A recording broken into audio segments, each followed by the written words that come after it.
Today, we are taking a journey right into the engine room of Indian democracy. We're going inside Parliament to really understand how this massive, complex country is governed. This magnificent structure, it's more than just a building. It's the very heart of India's democracy. This is where the voices of over 1 billion people are supposed to come together, where laws are created, and where the entire future of the nation gets debated and decided. But let's be honest, for a lot of us, what goes on behind these walls can feel a bit distant, maybe even a little mysterious. So, imagine you're a student, just looking at this building and you're wondering, how does this place actually run a country?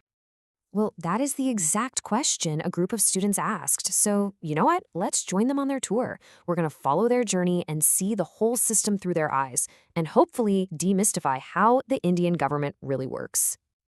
Okay, first things first. The very first thing our students learn is that the entire system is built on 3 main pillars, 3 distinct but connected parts. You can think of them like 3 specialized teams. The legislature, they make the rules. The executive, they put the rules into action. And the judiciary, they're the referee.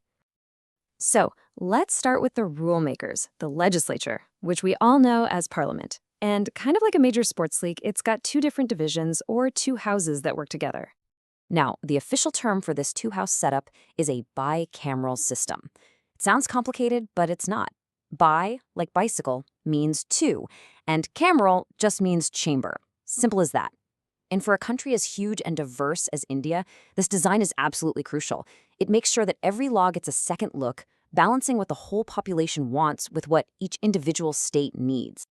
So who are these 2 teams? Well, on one side, you've got the Lok Sabha, the House of the People.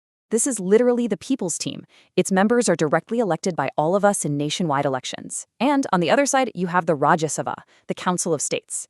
This is the states team. Its members are chosen by the elected officials in each state, which ensures that all the different regional interests have a powerful voice in the capital. Now, the single most important job for these 2 teams is making laws. And let me tell you, this process is anything but simple. It's an incredible journey. It's the story of how a simple idea, just a draft on a piece of paper, can transform into the law of the land. To really get this, let's meet our main character. We'll call him Billy the Bill. Now, his official name is the Right to Education Act, or RTE for short. And as he tells us, his journey was a long one, with the idea for him kicking around for decades before he was finally officially born as a law. Billy's journey is a real marathon. First, he's introduced. Then, he gets sent to a committee of experts who study him intensely, picking him apart and trying to make him better. After that, he has to face a full-blown debate in the House, where every single clause is scrutinized and can be changed. If he survives the vote there, guess what? He has to do the whole thing all over again in the other House. It's only after clearing both of those hurdles that he finally goes to the president for the final signature. And with that one signature, the journey is finally complete.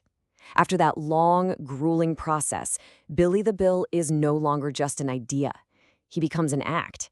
An official, enforceable law that's woven right into the fabric of the nation's constitution.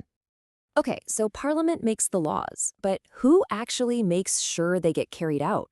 And who makes sure they're fair? Well, this is where our other 2 teams, the executive and the judiciary, step onto the field. Next up, we have the executive. These are the doers.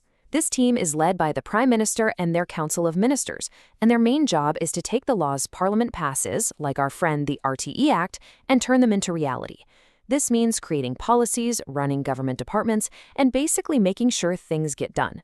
But here's the kicker. They are totally answerable for their actions to the people's representatives in the Lok Sabha. And one of the most powerful ways to do that is something called the question hour. It's the specific time when Parliament is in session where any member of Parliament can stand up and directly question government ministers about what they're doing. It forces them to give answers, in public, for the whole country to see. And finally, we have the judiciary, our referee. This system of courts interprets the laws and, most importantly, acts as the ultimate guardian of the Constitution. Its job is to maintain checks and balances. The judiciary can actually review laws passed by Parliament and actions taken by the executive to make sure they don't violate the Constitution. It's a huge deal for protecting the rights of every single citizen. So, as our students finish up their tour, they start to see that this whole impressive system, well, it's not perfect. It has some real challenges. And that's when they begin to understand where the real power to make it work actually comes from. One of those big challenges is simply time. Just look at this data. It shows a pretty startling trend. The very first Lok Sabha met for 677 days. By the early 2000s, that number had dropped to just 356. And if you think about it, less time meeting means less time debating important laws and holding the government accountable. And it's not just about the number of days they meet. As this cartoon cleverly points out, the time Parliament does have is often wasted because of disruptions, shouting matches, and just a general lack of cooperation. All of that really gets in the way of getting things done. It's in moments like these that this powerful quote from former Prime Minister Atal Bihari Vajpayee really hits home. He reminds us that the system itself, the democratic process, is so much bigger and more important than any one political party or any single government. And this leads to the final, crucial realization for our student guides. The Parliament building, the politicians, all the procedures, they're just parts of the machine. The actual energy that makes the whole thing run, the real power that holds everyone accountable, comes from the people. It comes from citizens who are informed, who are engaged, and who are willing to participate. So the tour is over, the students got their answers. And now, the epilogue of our story is really a challenge for you. First, I want you to think about this. Why is it so absolutely critical that the government, the doers, have to answer to Parliament, the people's voice? What do you think happens to a democracy when that link, that chain of accountability, gets weak? Second, when we see all those disruptions on the news and hear about Parliament not getting much done, what's the real cost of that? How does it actually affect the trust and faith that regular people have in the very system that's supposed to represent them? And that brings us to the final and maybe the most important question of all. You've had the tour, you've seen inside the machine how it's designed to work and also where it struggles. So the real question is, what are you going to do to help it run?